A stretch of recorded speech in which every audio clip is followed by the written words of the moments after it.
បាទសូមជម្រាបសួរពុកម៉ែបងប្អូនប្រិយមិត្តទស្សនិកជនជាទីមេត្រីដោយសាររយៈពេលកាលពី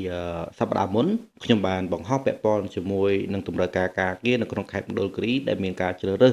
នៅពុកម៉ែបងប្អូនរបស់យើងឲ្យបម្រើការងារចំនួនជាង100កន្លែងហើយឃើញថាមានការ comment សួរច្រើនមែនទែនពាក់ព័ន្ធជាមួយនឹងប្រភេទការងារនឹងជ្រើសរើសការងារអីខ្លះបាទដោយសារតែខ្ញុំមិនទាន់មានពេលវេលាគ្រប់គ្រាន់នៅពេលនោះសម្រាប់ការឆ្លើយតបអញ្ចឹងថ្ងៃនេះខ្ញុំបាទសូមចេញវីដេអូជារួមតែម្ដងដោយនៅក្នុងពេលបច្ចុប្បន្នគិតត្រឹមសប្តាហ៍ទី1នៃខែកក្កដាឆ្នាំ2026នេះគឺនៅខេត្តមណ្ឌលគិរីមានការជ្រើសរើសនៅកម្លាំងពលកម្មនឹងចំនួន142កន្លែងបាទដែលភាគច្រើនបំផុតការជ្រើសរើសនេះគឺនៅក្នុងក្រុមហ៊ុនដែលគាត់មានការបម្រើការទៅលើវិស័យកសិកម្មដោយក្រុមហ៊ុន Bingfirk Crochet Rubber មួយ company នេះគឺនៅទីតាំងនៅស្រុកកែវសមាដែលមានការជ្រើសរើសកម្លាំងពលកម្មរហូតដល់ទៅ100នាក់ហើយត្រូវការស្រី50នាក់គឺការងារជាចរកស៊ូបាទហើយសម្រាប់ក្រុមហ៊ុននេះផងដែរគឺមានលេខទំនាក់ទំនង071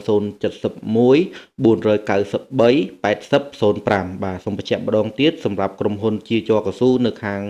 ស្រុកកែវសមាខេត្តមណ្ឌលគិរីគឺក្រុមហ៊ុន Bingfirk មួយមានលេខទូរស័ព្ទ071 49 38 005បាទតម្លៃក្រុមហ៊ុនទី2ក៏ជាក្រុមហ៊ុនដែលត្រូវការកម្លាំងពលកម្មក្នុងការជាចរកស៊ូផងដែរគឺក្រុមហ៊ុនសុកហ្វីនបាទនៅខាងស្រុកពេជ្រដាដែលត្រូវការកម្លាំងពលកម្មរហូតដល់ទៅ32នាក់និងមានស្រី2នាក់ហើយលេខទូរស័ព្ទសម្រាប់តំណែងផ្ទាល់តែម្ដងទៅក្រុមហ៊ុនគឺមានលេខ071 33 34 441បាទគឺសូមបញ្ជាក់ម្ដងទៀតលេខ071 33 34 441បាទពុកម៉ែបងប្អូនអាចតំណែងទៅគាត់ដោយផ្ទាល់ដើម្បីសាកសួរព័ត៌មានបន្ថែមតម្លៃសម្រាប់ស្ថាប័នទី3នោះគឺក្រុមគឺ Micro ហិរញ្ញវត្ថុ LOLC បាទគាត់ត្រូវការកម្លាំងមន្ត្រីផ្នែកសេវាហិរញ្ញវត្ថុនេះចំនួន10នាក់និងស្រី5នាក់ហើយសម្រាប់លេខទូរស័ព្ទរបស់គាត់គឺ067 25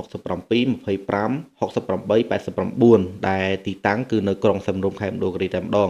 ដូច្នេះសម្រាប់ពុកម៉ែបងប្អូនដែលមានចម្ងល់ឆ្ងល់ហើយបាន comment សួរខ្ញុំច្រើននៅការផុសលើកមុនអាចធ្វើការតំណែងដោយផ្ទាល់ទៅតាមអ្វីដែលខ្ញុំបានដាក់នេះហើយសង្ឃឹមថាពុកម៉ែបងប្អូនអាចនឹងមានការតំណែងទៅពួកគាត់ទៅបាទខ្ញុំគ្រាន់តែជាអ្នកផ្ដល់ព័ត៌មានបន្តប៉ុណ្ណោះសម្រាប់ព័ត៌មានលម្អិតតតែពុកម៉ែបងប្អូនតំណែងទៅខ្លួនឯងបាទសូមអរគុណ